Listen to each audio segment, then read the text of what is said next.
कोई भी लक्ष्य मनुष्य के साहस से बड़ा नहीं, हारा वही जो लड़ा नहीं। तो जय हिंद मेरे प्यारे दोस्तों, मैं पवन कुमार सिंह आप लोग का हार्दिक स्वागत करता हूं प्रिपरेशन विद पवन अर्थात PWP में। तो कैसे हैं दोस्तों, उम्मीद करते हैं आप लोग अच्छे होंगे, मस्त होंगे, जबरदस्त होंगे और अपने पढ़ाई को कंटिन्यू किए होंगे दोस्तों। ठीक है, तो चलिए आइए आज हम लोग अपने पढ़ाई के कार्यक्रम को आगे बढ़ाते हैं। ठीक है दोस्तों, तो जैसा कि आप लोग जान रहे हैं हम लोग का जो टॉपिक चल रहा है लेक्स ऑफ इंडिया अर्थात भारत की झीलें। ठीक है दोस्तों, हम लोग पढ़ रहे थे भारत की झीलें और भारत की झीलों में हम लोगों ने स्टेट वाइज जो झीलें पढ़ रहे थे वो पूरी तरह कंप्लीट करने के कगार पे हैं दोस्तों। जो शेष बचा है उसको आइए देख लेते हैं, ठीक है ना। तो चलिए आइए ध्यान दीजिएगा, आज जो पढ़ना है वो कर्नाटक की झीलें और उसके बाद तेलंगाना, आंध्र प्रदेश, केरल और उड़ीसा की। ठीक है दोस्तों, तो चलिए ध्यान दीजिएगा, कर्नाटक में झीलें जो पड़ती हैं दो, पहला का नाम है उलसूर झील। क्या बाबू नाम है? उलसूर झील। और ये बेलांदूर झील। उलसूर झील और बेलांदूर झील कहाँ पर स्थित है बाबू? कर्नाटक में। आइए मैप पर ध्यान दीजिएगा, ये देखिए कर्नाटक राज्य है, इसी में उलसूर झील यहाँ पड़ती है और बेलांदूर झील। ठीक है, चलिए आगे ध्यान दीजिएगा, आगे जो पढ़ना है राज्य तेलंगाना। तेलंगाना आप लोग मैप में आएंगे तो ये देखिए तेलंगाना राज्य पड़ता है, ठीक है ना। TL का मतलब होता है तेलंगाना। ठीक, तो देखिए तेलंगाना में हुसैन सागर झील और निजाम सागर झील और उसके बाद नागार्जुन सागर झील, ये तीनों के झीलों कहाँ स्थित है? तेलंगाना में। याद रखिएगा जो दोस्तों, हुसैन सागर और निजाम सागर ये दोनों पूरी तरह से तेलंगाना में स्थित है, लेकिन नागार्जुन जो सागर झील है वो तेलंगाना और आंध्र प्रदेश के बॉर्डर पर स्थित है। क्लियर हुआ? चलिए ठीक है, आगे बढ़ते हैं। अगला जो पढ़ना है हम लोग को आंध्र प्रदेश की झीलें, ठीक है ना। तो आंध्र प्रदेश की झीलें में जो हम लोग का पहला है कोलेरू झील, ठीक है ना, और पुलिकट झील। याद रखिएगा, कोलेरू झील और पुलिकट झील, ठीक है ना दोस्तों। तो ये देखिए कोलेरू झील जो है वो कहाँ पड़ता है? आंध्र प्रदेश में। और पुलिकट झील कहाँ पड़ता है बाबू? ये भी आंध्र प्रदेश और तमिलनाडु के बॉर्डर पर है, ठीक है ना।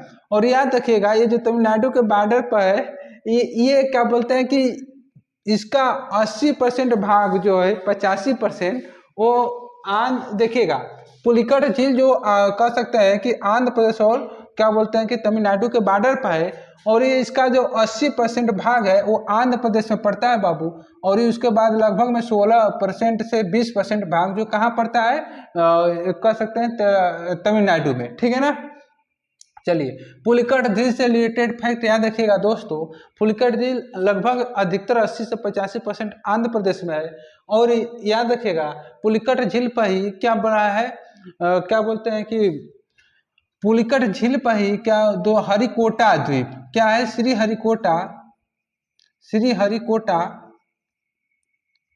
हरिकोटा द्वीप स्थित है, ठीक है ना। पुलिकट झील पर ही श्रीहरिकोटा द्वीप स्थित है। और यहीं पर सतीश धवन अंतरिक्ष केंद्र स्थित है, जहां से सैटेलाइट छोड़ी जाती है, ठीक है दोस्तों। यहीं पर क्या है? सतीश धवन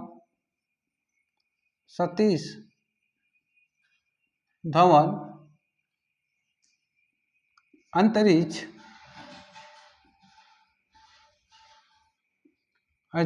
केंद्र स्थित है, ठीक है। यहाँ से सैटेलाइट क्या होती है? छोड़ी जाती है, ठीक है दोस्तों। तो आप लोग को समझ में आया कि पुलिकट झील कहाँ स्थित है। तो आप लोग देखिएगा यहाँ पर तमिलनाडु और आंध्र प्रदेश में। याद रखिएगा कि आप लोग को मैक्सिमम टाइम आंध्र प्रदेश ही पेपर में देखने को मिलता है, और मारिएगा भी आंध्र प्रदेश ही, ठीक है ना। आप लोग को ऑप्शन में बहुत कम जगह तमिलनाडु मिलता है, मैक्सिमम टाइम कहाँ मिलता है बाबू? आंध्र प्रदेश, ठीक है ना।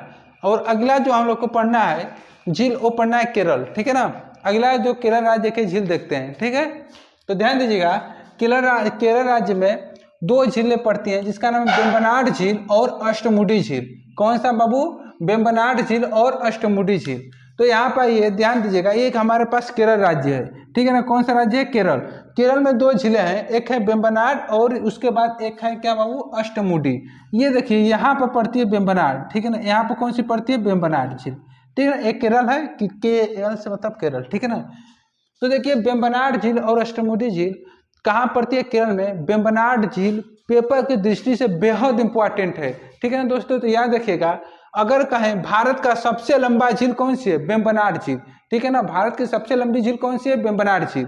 अगर यहीं पर कहें कि नौका विहार, अर्थात कह सकते हैं नौका विहार, यहीं पर देखिएगा ना बाबू, नौका विहार होता है यानी कि ट्रॉफिक होता है, ठीक है। जैसे कि वो कह सकते हैं आप नेहरू ट्रॉफिक हो गया, जो कि नौका विहार के लिए फेमस है, यानी उसमें नौका का दौड़ाया जाता है, ठीक है ना, कि कौन जीतेगा प्रतियोगिता। ये होता है ओणम पर्व पर। और जानते हो ओणम पर्व कहाँ मनाया जाता है बाबू, कहाँ बताइएगा सही से, कहाँ मनाया जाता है? केरल में ओणम पर्व मनाया जाता है। और ये नवंबर दिसंबर महीने में क्या होता है, इसका आयोजन कराया जाता है, ठीक है ना। तो आप लोग याद रखिए, भारत की सबसे लंबी झील कौन सी? वेम्बनाड झील। इसकी लंबाई सबसे ज्यादा है। देखिए इसकी लंबाई क्या है, सबसे लंबी। यहाँ पर देखिए केरल का जो तट वाला है ना, ये सबसे लंबी है, ठीक है ना। और याद रखिएगा नौका विहार के लिए ये फेमस है, और नेहरू ट्रॉफी का आयोजन इसी झील पर होता है। कौन सी झील पर? वेम्बनाड झील पर होता है। और इस पर ओणम पर्व मनाया जाता है। ओणम पर्व पर यह आयोजन होता है नौका विहार का, नेहरू ट्रॉफी का। और ये पड़ता है कब बाबू? नवंबर दिसंबर में। कब बाबू? नवंबर और दिसंबर में, ठीक है। नवंबर और दिसंबर में ये क्या बोलते हैं, पड़ता है, ठीक है। और ये देखिए केरल के लंगूर झील को कयाल झील भी कहते हैं। क्या? कयाल कहते हैं। देखिए याद रखिएगा दोस्तों, केरल में लंगूर झील को हम लोग वहाँ के केरल वासी लोग क्या कहते हैं? कयाल झील। क्या कहते हैं? कयाल झील। तो आप लोग बताइएगा, लंगूर झील है तो ये केरल के क्या बोलते हैं कि ये देखिए पश्चिमी तट हो गया, ठीक है। पश्चिमी तट पर क्या होगा, इसके बॉर्डर पर ही स्थित है केरल के, ठीक है ना। क्लियर हुआ?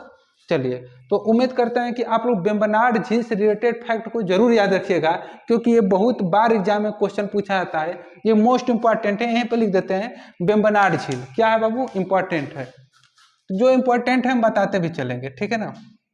अगला देखिएगा उड़ीसा। उड़ीसा में पड़ती है चिल्का झील, ठीक है ना। चिल्का झील उड़ीसा में पड़ती है। देखिए उड़ीसा यहाँ पे पड़ता है, देखिए आंध्र प्रदेश होगा, इसी के ऊपर यहाँ पे पड़ता है उड़ीसा। कौन सा बाबू? उड़ीसा। और इसी उड़ीसा पे यहाँ पे पड़ता है, यहीं पे मान लीजिए कौन सा बाबू? चिल्का झील।